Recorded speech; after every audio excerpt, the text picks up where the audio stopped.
Hello and welcome to the press launch of the ACE Programme charity. My name is Ebony Rainford-Brent and I'll be hosting proceedings today, so I'm absolutely delighted to be here. Thank you to those of you as well who are present in the room in these testing times, and many of you online as well tuned in. So I'm going to introduce my guests in a short moment, but I did just want to set the scene first of all.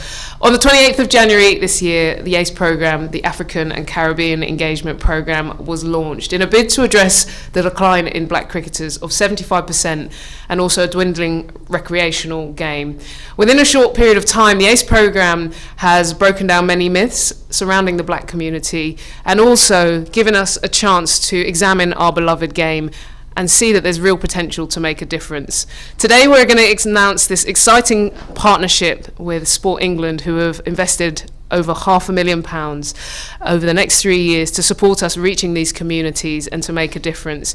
They've set us the exciting challenge of taking the insight, the learning and the passion, and we can look to have a wider and maybe more national impact. So the ACE Programme charity has been born. There are going to be many people to say thank you to today.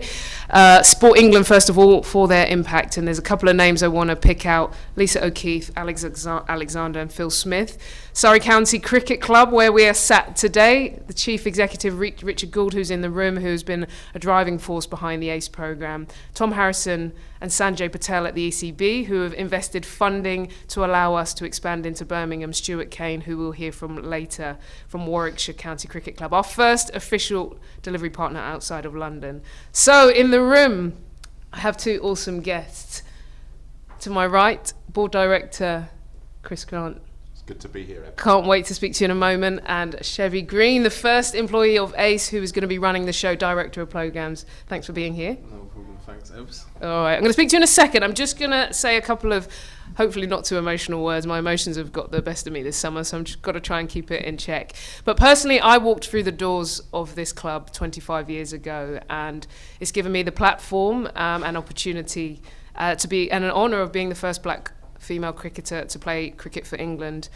That journey has been testing at times, and it's never missed me that our game is disconnected from a community which does have an interest and desire to be connected. So I'm honoured to be able to use my platform and connect with the many people who have worked together towards this, lots of people behind the scenes at Surrey, and lots of people showing that there's a willingness and a desire. So I want to use my platform, and I think off the back of Black Lives Matter this summer, it's more important now, more than ever, to address these inequalities and provide opportunities.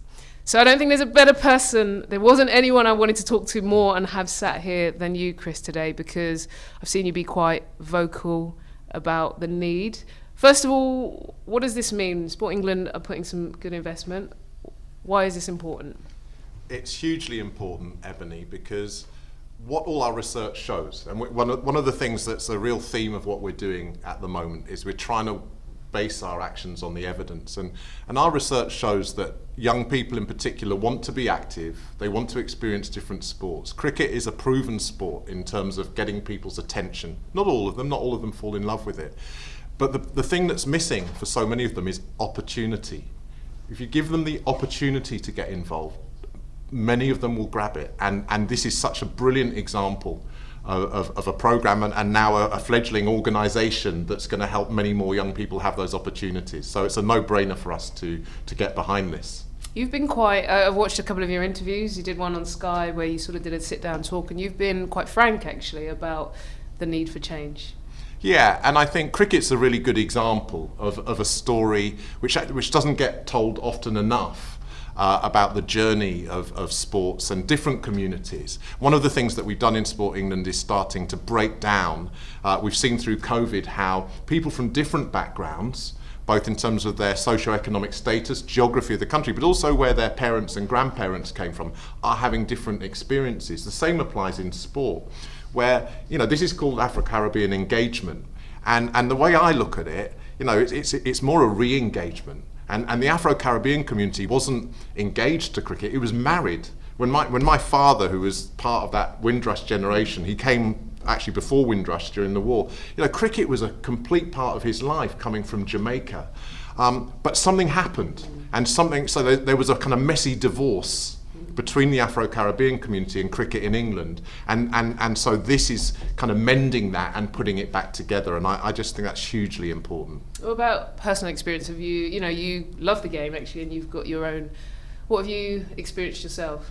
Oh, it was really important to me, Ebony. It's really interesting to hear you say that it was 25 years ago that you walked through the gates of this place, because actually it was 25 years ago in a way that I think a lot of people lost it with cricket in the Afro-Caribbean community.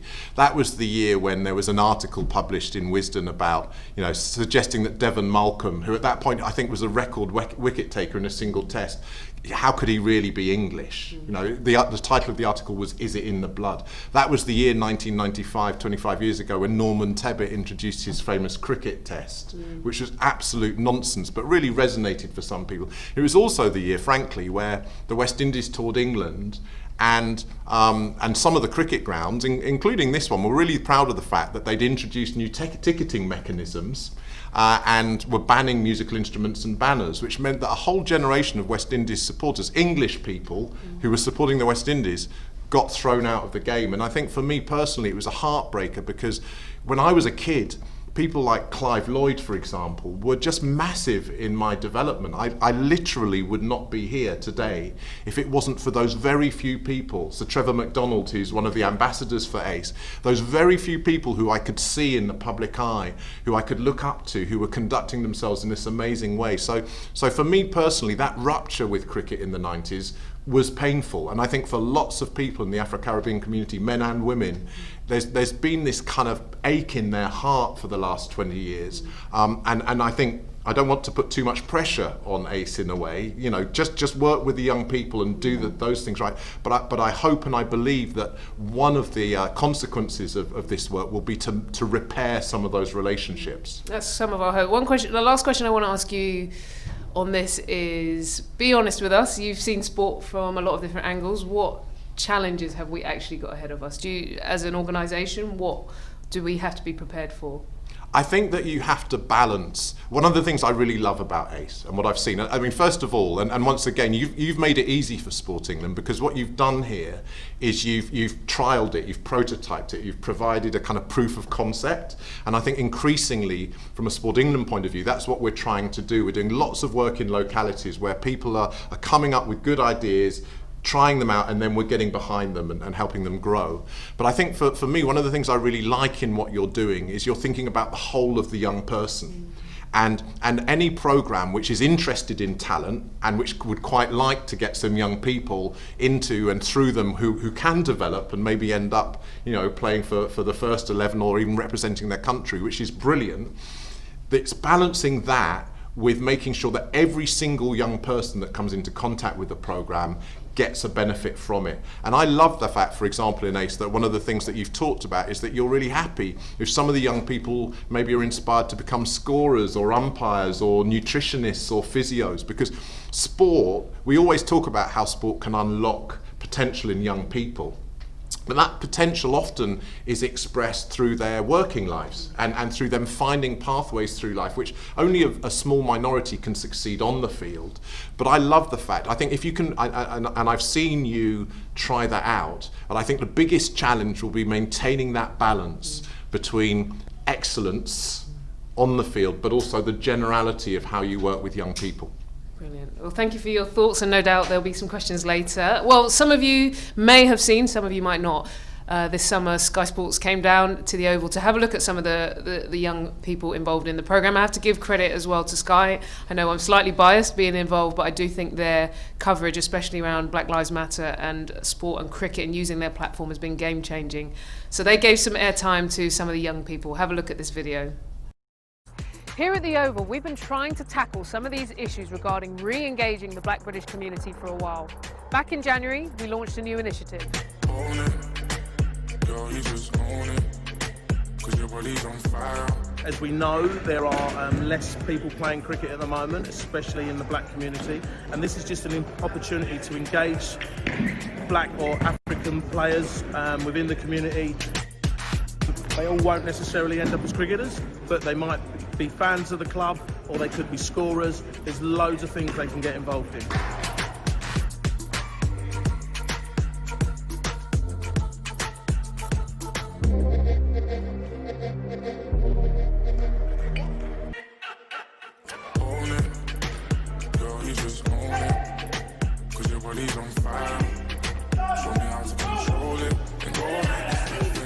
for black players playing cricket, it's decreasing, and not just at the county level, at the recreational level as well. And I grew up going to cricket, watching my dad play. He played for a team that was all black at the time, but there was nothing in that, because we used to play against other teams that were all black. Used to play in competitions, but that just isn't the case anymore. Being from Barbados, it was completely different. A lot of kids grow up playing cricket, but coming here, seeing that the majority of the kids that play cricket mostly come from a white background. So even during school cricket, just seeing the one odd guy, one black guy playing cricket. But now this program really quite inspiring, I must say. We've taken big strides to get 24 young people that we didn't really know about, and they've had a chance to play here and train at the Oval, and we've seen them develop over a short period of time. And thankfully, we've had one player in particular who's come through and now is being seen by our academy performance managers and is going to get opportunities to play for the under-18s. Now, that wouldn't have happened without this program. I found out through an email that I got the A scholarship, and I can tell you that it was one of the happiest moments of my life. I remember I just jumped up, shouted, screamed all over the house, called my mum and dad, and we definitely got to celebrate a special achievement. Whenever you're giving people an opportunity for something they love doing, there's going to be potential. The talent is good. We've had 2 training days here for the boys and girls we selected from the winter pre-COVID. Unfortunately, because of COVID, we've had to cut our summer short, but it was still a good summer for them to have 2 training days here at the Keir Oval, to have a game at our outground LSC, and then also to have a game here. I think they all went away really proud players. The pitch here is amazing. It's a different level, completely different to club cricket. It's like one of my dreams to play on an international cricket ground. It's amazing. I think it's a fantastic opportunity, and I think it gives a great chance to, change some attitudes and shape some new behaviours and really have a big impact on cricket for the black community.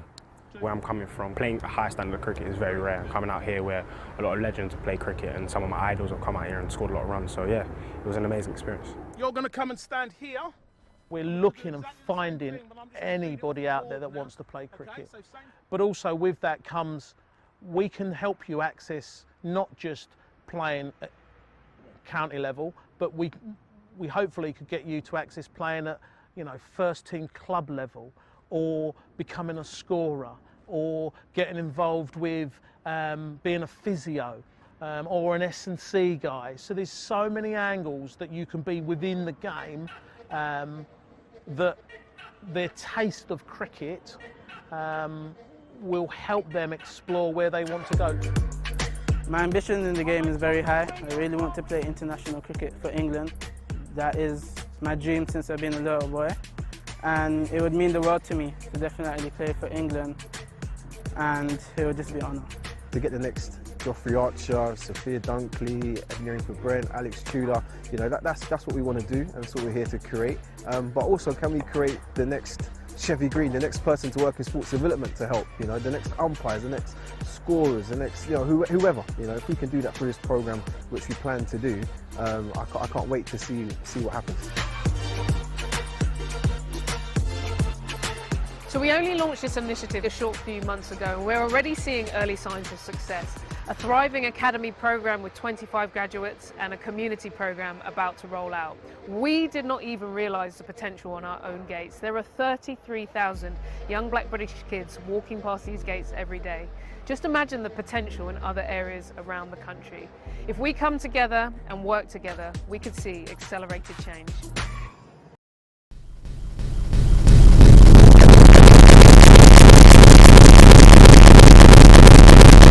we still had a really robust program showing some good results. Now, we've not only talked about the fact that we are kicking off in London with the charity, but we are also moving to Birmingham, which is something that ECB have supported us with some funding to get out into Warwickshire and some of those communities. And we had a chance about half an hour before we started this morning to speak to Stuart Kane, the Chief Executive of Warwickshire.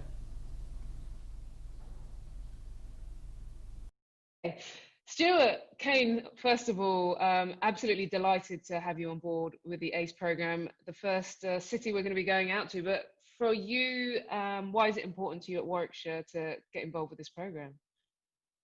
Well, Warwickshire is in the heart of Birmingham, one of the biggest and most diverse cities in the UK, and we need to make sure that when we hold a mirror up to the club, both in terms of the playing staff, but also the people working at the club, that it represents all of the communities that sit around Edgbaston. Being honest, we're not there yet, so this is one of the first steps that we're taking to try and address that.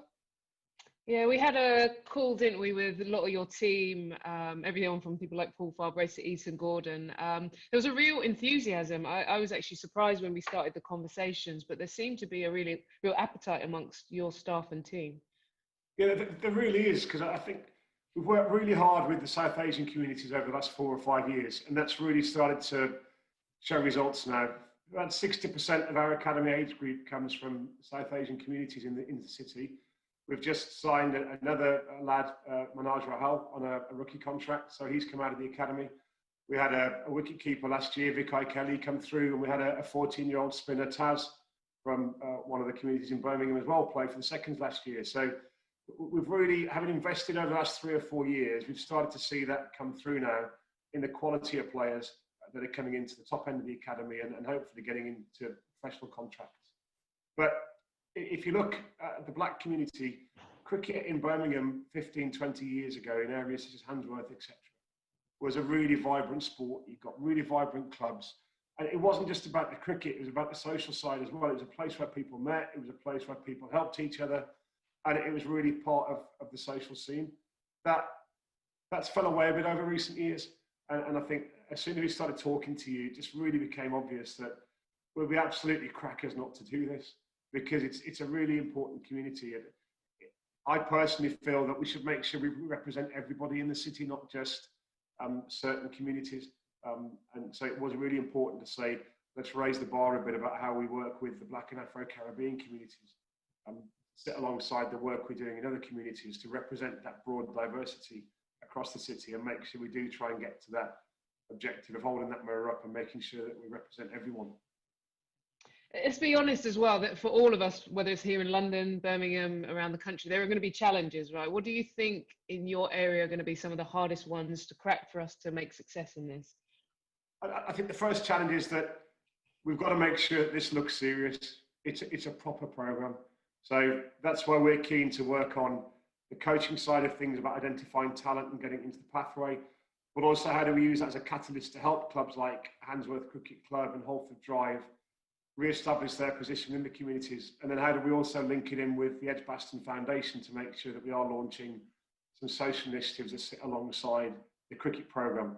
And for example, we've talked about having a celebration of Afro-Caribbean black culture at Portland Road, our training ground, in May, where we'll literally just open the doors for the weekend, bring kids in who've never played to see if they're any good, and they can get onto some of our development programmes, get the barbecues going, get the music going, invite the community groups in as well, make it a really big social 2 or 3 day event as much as a cricket event. So as I say, it's important that we try and involve all elements of the community. I think we've also got a barrier probably around re-engaging kids who aren't playing cricket again. How do we make the sport exciting for them? Because they've probably spent the last 5-10 years watching football and other sports. So I think we've got a job to be done there, and that's why I'm keen to work with yourselves and things like the ambassadors and how we do try and reignite that passion. But then we've actually got some practical barriers as well. How do we make sure that they've got the right kit, that they can afford to get to training? And we've got to accept some of the thornier issues about, is it safe for these guys to travel across town and girls? How do we make sure that it's a welcoming, safe environment for them to enjoy cricket? So a long answer, but I think there's various strands to the barriers, but we're up for the challenge, and hopefully this isn't a 1-year programme, this is a 5, 10, 15-year programme. And that's how we'll judge success in 5 years' time. Have we built a vibrant cricket community that can allow people to play and benefit socially, but have we also given kids the opportunity to join a pathway that wasn't there to them before? And also for you, I mean, you're only a few months into your new role. This is a chance, I guess, for you to have a bit of a legacy as well. Just leave something that potentially, if we crack this, it could have impacts in the next, like you say, 5 to 10 years. Yeah, I think it's bigger than that. I mean, I've worked in other sports, football, particularly I worked in Wolverhampton at Wolverhampton Wanderers and Glasgow with Glasgow Rangers. And I've seen firsthand the power of sport in bringing communities together. So I want to try and take some of that thinking into cricket. And I think this is a brilliant opportunity for us to start to do that. And as I say, my ambition is to sit and watch 5 or 6, 16 or 17-year-old lads that come from Afghanistan, Sri Lankan, Pakistani, Indian, Afro-Caribbean communities, Ghanaian communities, all playing together, regardless of race, colour, background, family circumstance, money in the pocket, enjoying the sport and taking advantage of the opportunities that hopefully cricket can create as an elite sport. Well, Stuart, thank you so much for your time today. I have to say that just speaking to you and your team, I know that it's, like you say, it's bigger than all of us. It's about creating something. I think we're going to have some fun. So thank you. Brilliant. I think we are. Thank you. So great to hear from Stuart there, and very excited to be working with him. Now, before we get into some of the meat about what we're actually going to be doing, I have to introduce some people who are going to be supporting us on this journey. One of the joys of setting this up was being able to get some people involved who have an opportunity to inspire so many. You talked about Sir Trevor MacDonald earlier. He's become one of the honorary patrons, veteran journalist and broadcaster. Michael Holding, one of the greatest cricketers of all time and part of the most successful team, has come on board. Denise Lewis, who inspired me as a young person. Denise Lewis, OBE, I need to make sure I refer to her right. Olympic gold medalist, as we all know about, and Roland Butcher. The first black man to play for England, was desperate to get behind and support this as well. We've got ambassadors Mark Butcher, Alex Tudor, Sophia Dunkley, and more to come. But we wanted to hear a little bit from them, so they've sent us some of their excitement.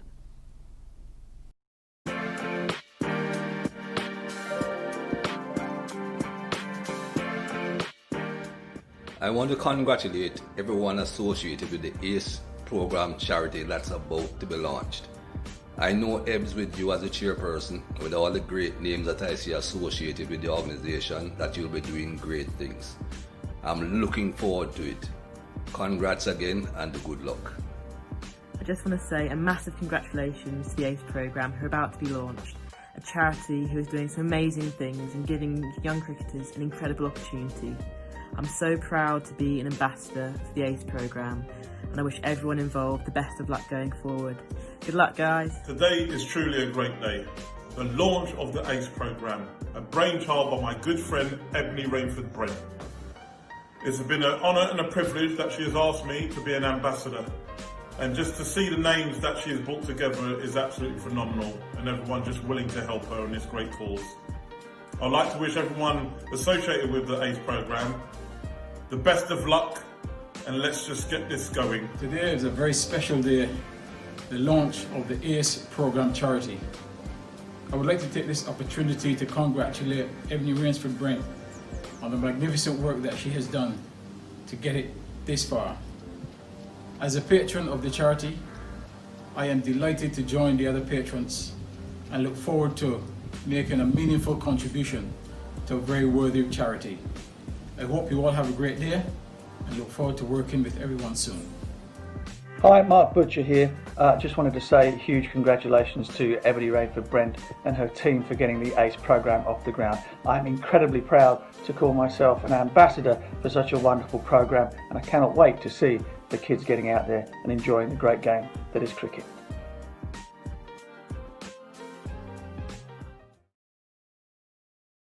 Great to have so many amazing people supporting us, and no doubt I'm sure the kids will get a chance to meet some of their heroes like they've inspired us. Right, I wanted to get into a little bit of the meat because of course we're setting up a new charity, but what are we doing? I wanted to give you an overview of the vision and some of the things that we want to achieve, and then Chevy in a little while is going to break down just a little bit of the detail. There are like 20 pages worth of detail but we'll just give you an overview. I wanted to start with a quote from Socrates, which is, I love my philosophy. I read a fair bit.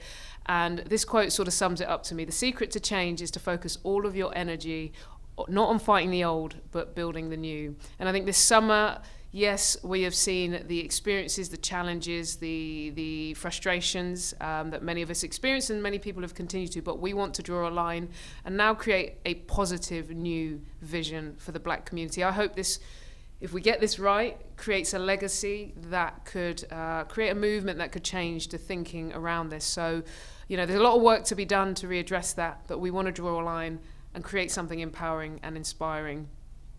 So the charitable aims, the strap line, supporting diverse talent from the grassroots to the elite, that bit was really important for us because we're aware, one, not only are there not enough opportunities in the grassroots, which affects many people, and there's socioeconomic barriers and things that we know come into play, but also at the elite end, we know that there are challenges around biases and the young people will need support. So we want to make sure that we can broker and put measures in place all the way through. We're also going to create partnerships. There are great organisations like Chance to Shine who have street projects. Rather than us, trying to double up the work, we can partner with them and produce parts of the pathway in between.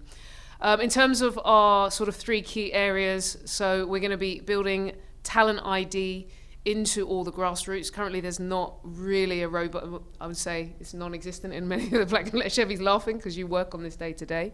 The talent ID processes, the competitive opportunities that creates talent aren't there. We're going to be doing some innovative things, which we're looking forward to sharing with you later, once all that is all rolling. But that has to be integrated in all the talent ID. Then the Academy program, you've already seen the ACE Academy this summer, and one of the young participants, which you can talk about later, Idris, is somebody who has really shone and got a chance to play a couple of games for the Surrey under-18s. That academy is going to hopefully just start to fast-track some opportunities, because we know a lot of people in our game may be having one-to-ones from the age of 8. And if you're coming from a background that doesn't have that, how do you shortchange that? That academy is important.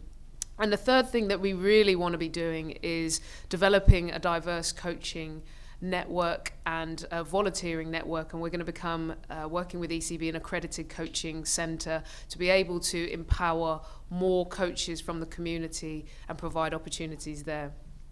One thing I did want to say, and I think you alluded to it earlier as well, Chris, is about having a home. When we started to break this down, we've done data into which boroughs that we want to be in, what are the facilities.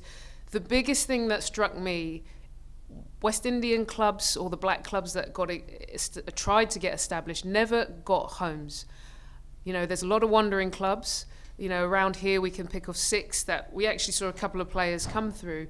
They didn't get homes. They didn't get a place to really set up. So they continue to be wandering. Without infrastructure, without somewhere where the price that you have to pay to get on the ground and good facilities, this is not going to happen. There's been an attempt, for example, in Lambeth. Lambeth is one of the most densely populated boroughs, places in the whole country for the black community. As I've mentioned the stat, 33,000 young people walking past in this borough. There is no junior club, and that frustrates me significantly. There's been a project that's tried to get off the ground, the Kennington Park project. So if we can in some way help to inspire infrastructure, work with people like the London Cricket Trust, who have been installing astroturfs throughout the boroughs, and build community hubs somehow. That's the biggest challenge, because that takes a lot of investment. But we're aware without a home, you can't build. So that's a big part of our vision. So I keep asking about challenges. We have 3 problems to solve. We're breaking it down in 3 ways. The first is to simply increase the numbers. Just by getting more kids in the funnel, that will make a huge difference already. The next is to convert it, and that is going to take a lot more skill. And you talked about the individual, we've talked about the individual, Chris. We have to look at the rounded individual and what they are going to need to convert. I have zero doubt there's talent. I cycle around this area of London. I go around on my electric bike. My mum still lives where I grew up, and I would cycle through places like Mitesfield, and I will see kids running at peak paces after school that I want to just grab them and put them. I have no doubt there's talent in these communities, but to convert them, we have to understand their barriers, their challenges, and what their needs are.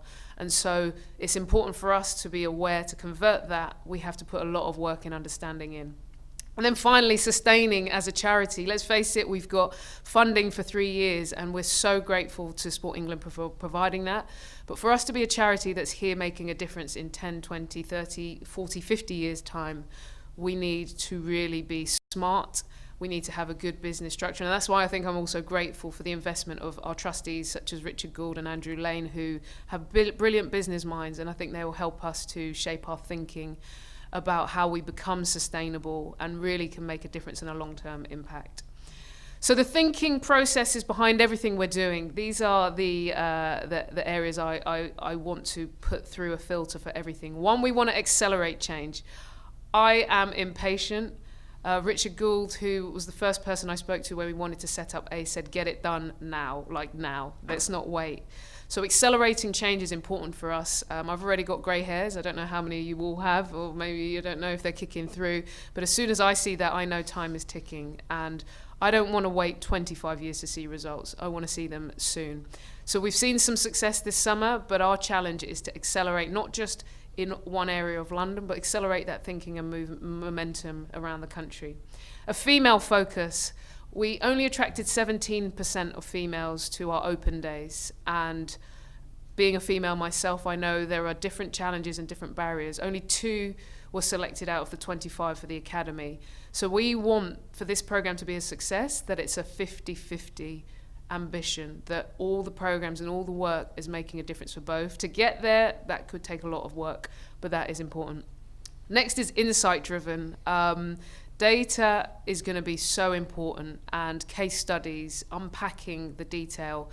My background's in chemistry. I did a master's in chemistry, and I realized that if you can systemize what we're doing, if we can track it all the way through, we've got some innovative ideas as well. We've been talking to people who really deal in talent and what it takes to make a successful person. We are going to put every single ounce of thinking from the grassroots to the top of what it takes, the insight needed to produce cricketers. Look, we want to create the community end, but I also think celebrating success with players at the top is something I really want to see. So we need insight, and we will be not only capturing it, but sharing it and providing reports to hopefully the media, who will get behind sharing those messages. We want to inspire others. We can't do this all on our own, but if we can inspire other coaches, volunteers, people to be empowered and drive the message, then that's important. Partnerships are going to be vital. We already have 4 fantastic partners kicking off in Sport England, ECB, Surrey County Cricket Club and Warwickshire County Cricket Club. National, you can see the slide there, but national is important for us. We've drilled down into which particular boroughs the demographics are, which particular areas, and we know where they are. We've got a hit list. We're coming for you, whatever area it is, so that is going to be vital to us.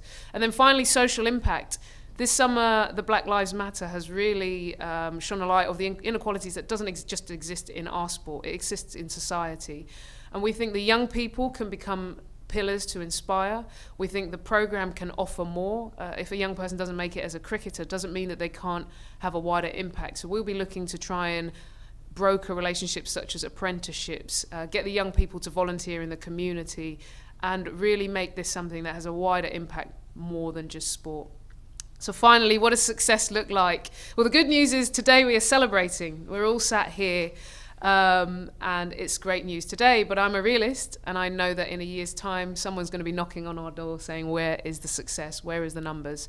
So early on, we are going to keep it simple. We're going to measure our success in upping the ante in terms of numbers through the door.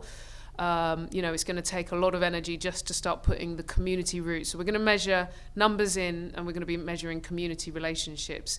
The next phase of production is the conversion, and I think that's going to take somewhere between 2 to 5 years to start seeing success of converting. So I want to park that for now. I don't want everyone to expect that we're going to produce a mini Jofra Archer or Sophia Dunkley tomorrow, but if we get the grounding right, we will get to that stage. So that's the end of my bit. Now I want to bring in someone who's been sat here next to me for a long time and hasn't had a chance to speak, but I know you can talk. Chevy Green, who is taking on this amazing role as Director of Programs and going to be running the ship. I am honoured to be working with you because you have such a real strong sports development background, but you also have a passion for it. Okay, let's get to you. Why did you want to take on this role? Do you know, I'm excited to take on this role. I'm wholeheartedly invested in this. I am someone who was probably, if Ace Academy was around 20 years ago, I would have been part of this academy. So for me, it's providing opportunities that I've luckily had within the game, and here at Surrey, developing my career from playing to now from coaching to sports development, and now from management to director level. So I want to provide those same opportunities that any young black boy or girl grows up and feels that they can. I had aspirations like you, Ebbs. You got to play for England. I used to say I want to play for England like a West Indian, because West Indies were a bit better back then when I was younger. But I wanted the main thing. I wanted to play for England, and a lot of these young boys and girls we come across playing cricket, they want to play for England as well. So we may not be able to get them to play for England, but whatever we can do to get them on that journey and create the best opportunities they can on and off the pitch to do that, then one day we might have some more England cricketers, and we might have more people working in sports development, coaching, nutritionists, strength and conditioning coaches. You've got a massive background in media now, and the young people we come across, they know everything that on social media. They got Instagram, they got Twitter, TikToks, and we use that in cricket, we use that in sport, we use that in life. So if we can inspire those young people to feel like I can do that on a professional level and get paid to do a TikTok, and if Ace can do that, why not? And if Ace can do that through empowering a young person to play as well as develop off the field, that's all I want to do, and I'm passionate about it. And I've got I've heard talk about a lot about challenges, and I'm looking forward to it because they say Rome wasn't built in a day, but we wasn't there, so we're here now. So we're here now. I like it. We're gonna make things happen. A couple of other questions. So relationships are going to be vital to this, but one thing I would say about you is I could go into any shop, I could go into any room, I could call anyone and say your name, and they seem to love you. What is it going to be about building relationships that you bring as a strength?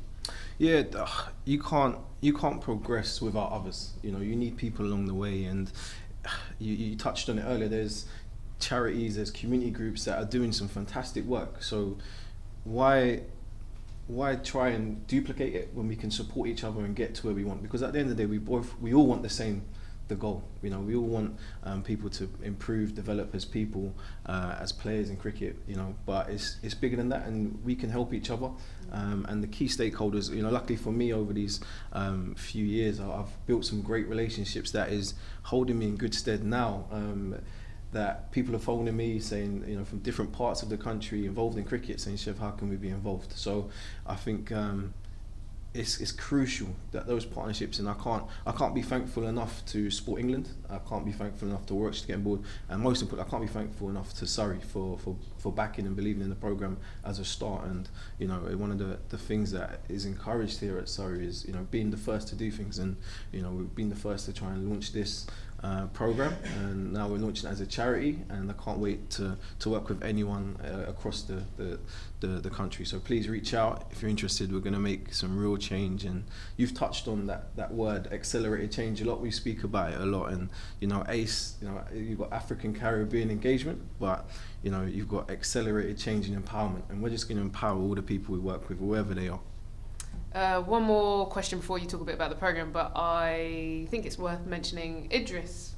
Just tell us a little bit about him and just how this summer evolved for him. Yeah, Idris is a fantastic individual, and under 18, so he's at the top end of our academy. But Idris wasn't a good player overnight. For whatever reason, he slipped through the cracks, as they say, and Ace provided an opportunity for him to showcase what he can do, and successfully play 2 games for the Surrey under 18s at the back end of the season. Now, that opportunity wouldn't have happened without Ace. You know, he was playing club cricket, he's been doing what he was doing as a player, he had the talent, and through Ace we was able to showcase that talent to the performance managers and the performance director here, who said, yes, he's good enough, let's play. So although he's at the older end, we're still going to support him where we can. He's going off to university, we wish him all the best. That is what we want to create. You know, if we find an Idris who's 12 and they're part of our program for 4 or 5 years, who knows where they can reach. Okay, well, Chevy's going to take us through a little bit of the programme. Just before he does, for those of you online, we're going to be having questions afterwards, so you can put them in the chat. And for now, Chevy's going to just break down just a little bit about what we're trying to achieve. Yeah, so for the programme, this is all about connecting the dots. So for us, it's trying to work with schools, community groups, and we're finding talent, and we want to find the talent. We know the talent's out there, and for them it's just that transition piece. We know there's issues around transitioning from a community to a school environment into a performance environment. So for us, the academy part is we're going to really enhance that talent part and give the extra training that is going to provide the players the fair, equal opportunity to develop as players and people. So from schools and competitions to the community hubs into the academy, and then hopefully, you know, one day we'll see that progress, whether it's at Edgbaston and most importantly if it's at the Oval out here on the pitch. I was just going to ask you a couple of questions about, obviously there's so much that goes into that connecting the dots structure. But aggressive talent development, football are very aggressive when they look for talent.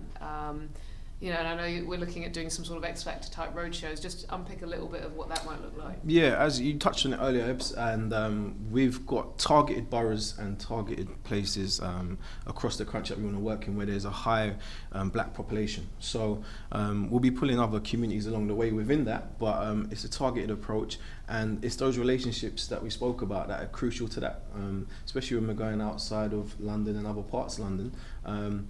But we're going to be doing, you know, kind of X Factor roadshows we spoke about, and we've got some innovative ideas of what skills and fun games we can do that the players and the young people doing them will just think it's quite a lot of fun, but the data we'll capture from that will help shape and develop these players into hopefully county cricketers and England cricketers one day.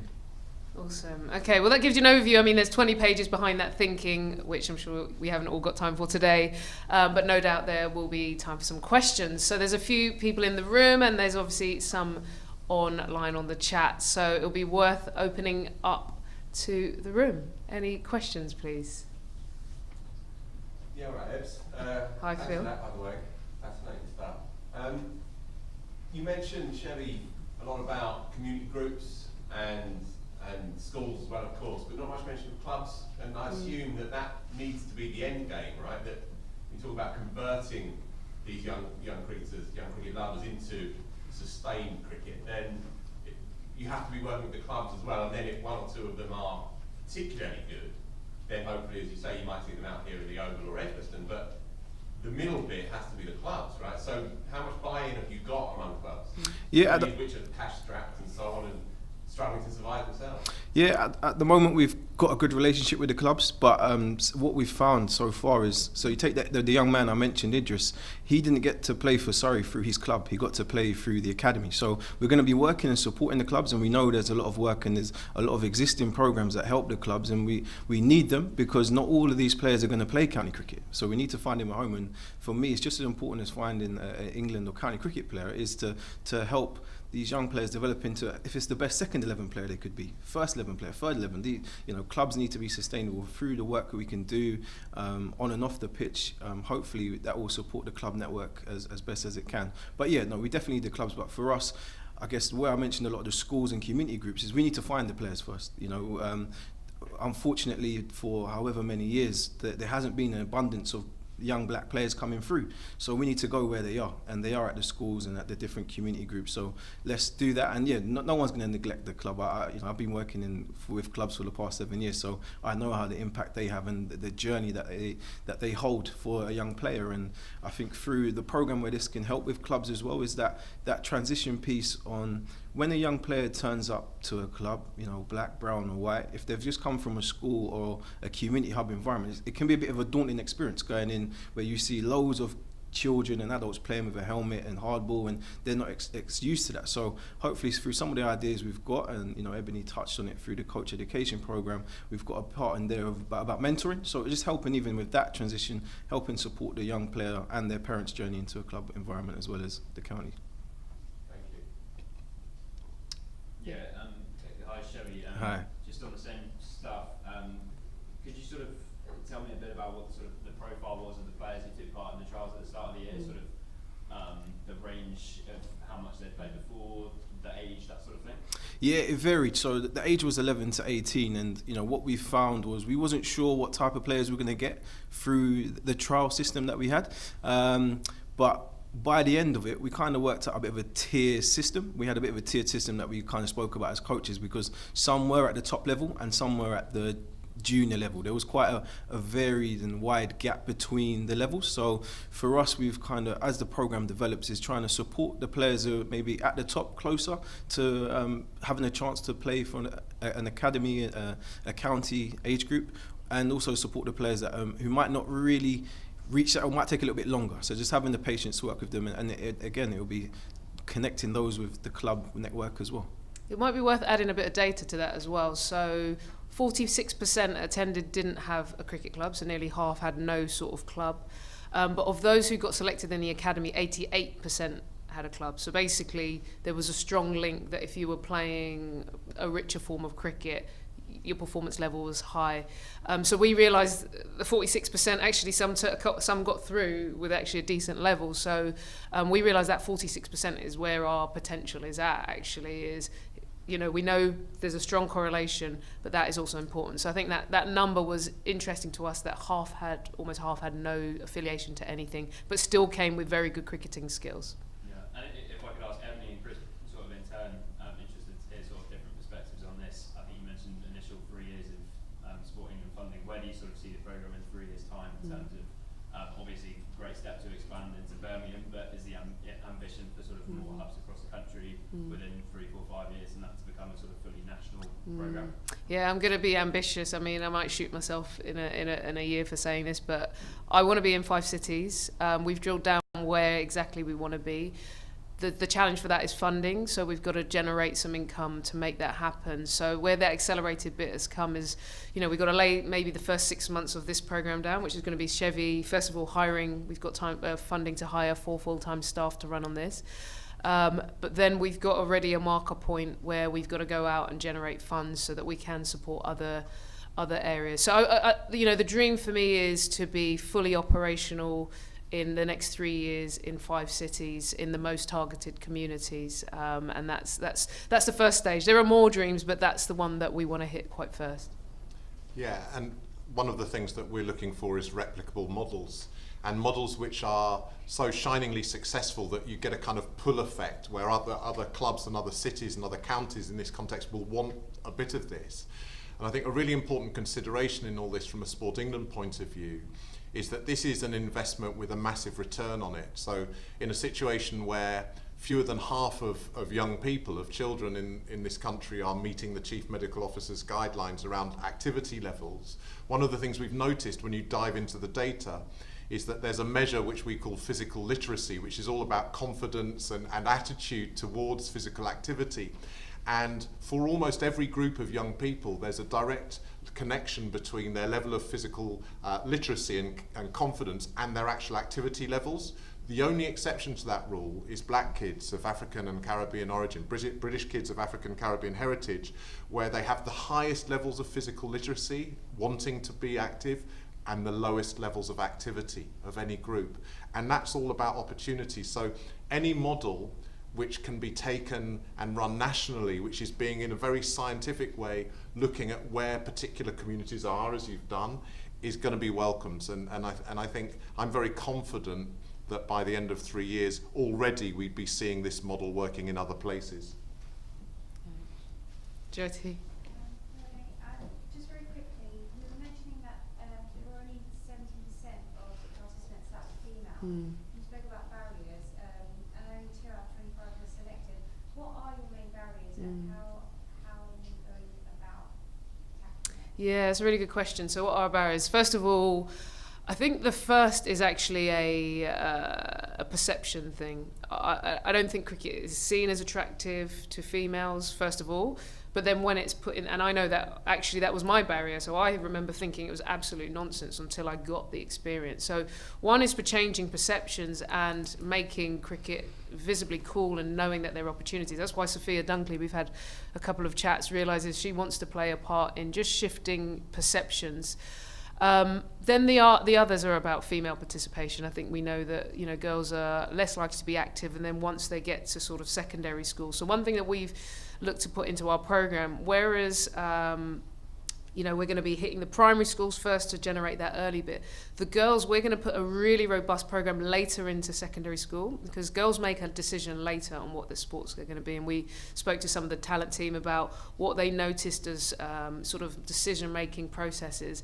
So we want to be in there later. Chance to Shine, we talked to them about, they're going to be doing some leadership work. So can we marry girls understanding that, you know, the impact of them playing sport will help with their leadership skills, which might mean that they go on to more powerful jobs later on in life. So I think we have to make it a rounded thing for them to understand being part of this isn't just, you know, getting active.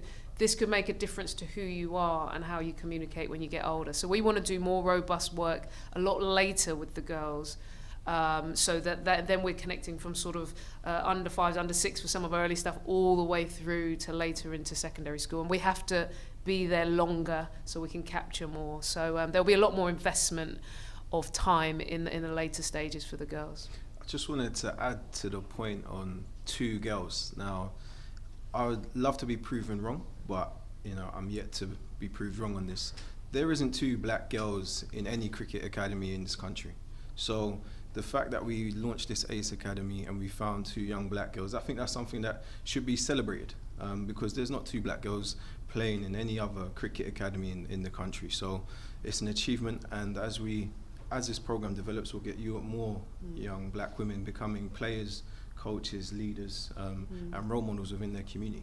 Yeah, one thing I'll add to that as well is we've been hunting out for inspiration, and Chevy, you got in touch with a player who I actually played a little bit with as a youngster, and the fact that we are aggressively looking to find female coaches and people who are moving now onto level 3s and a black female, to me, is mind-blowing. So we are hunting for volunteers and people who can inspire. So we've already found one. You got digging. We connected through Instagram, and we, you know, and that's something that we're aware that there are actually more stories than we realise, and I think ACE is actually providing a network for people to come up and be part of something.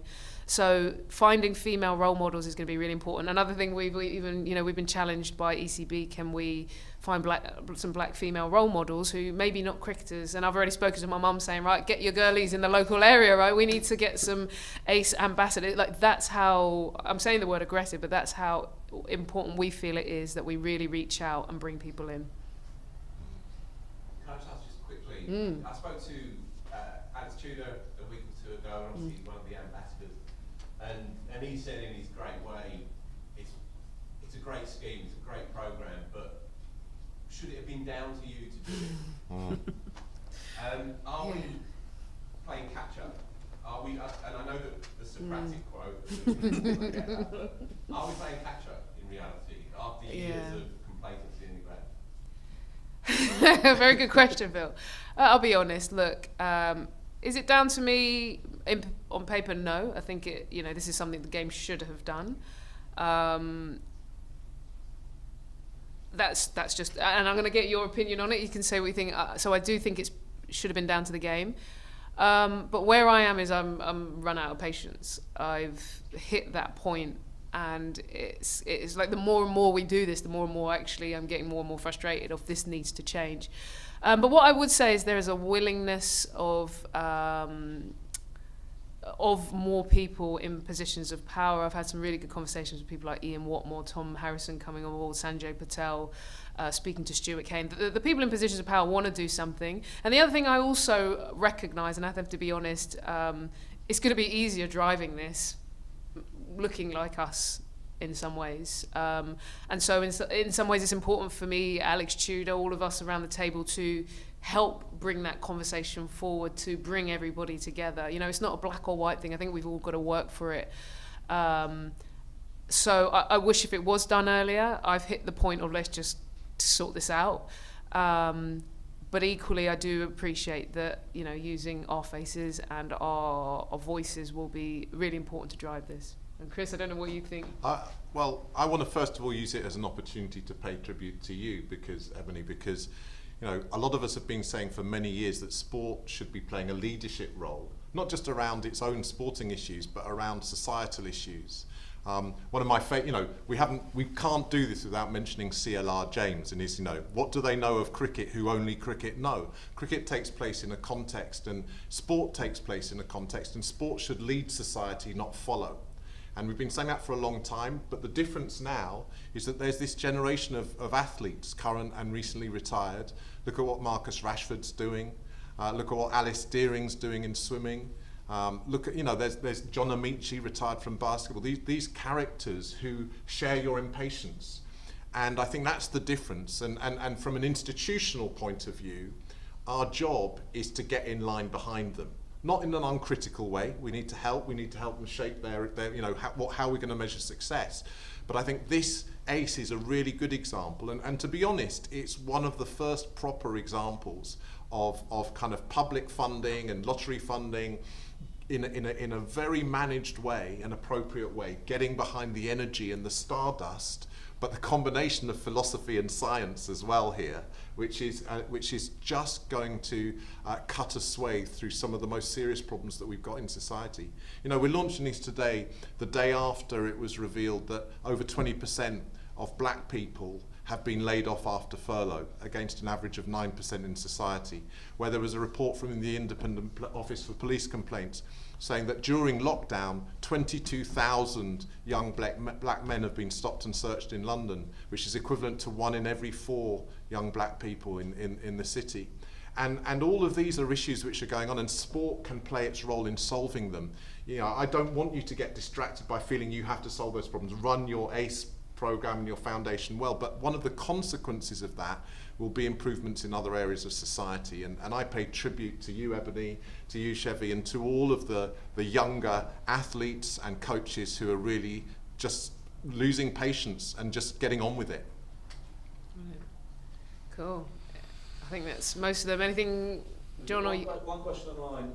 James Coyne from the Cricketer asked a question very similar to what Matt asked, but then followed it up. Ebony, he just said, can you tell us the 5 cities? Yeah, that I want to be in. Yeah, I can name them. Yeah. So we want to be in London, Manchester, Nottingham, Bristol, Birmingham. Also, I would add a little red herring that Luton had a very high concentration, which surprised me on the numbers. But that's where I want to be. So if you've got cash and you want to get on board and you're in those cities, I'm just throwing it out there because why not, talking to existence. So that's where we want to be. And also, I'm just going to add a last thing because I do think we should sometimes look at the history of this as well. But Bristol has a very strong connection from Empire days through to now.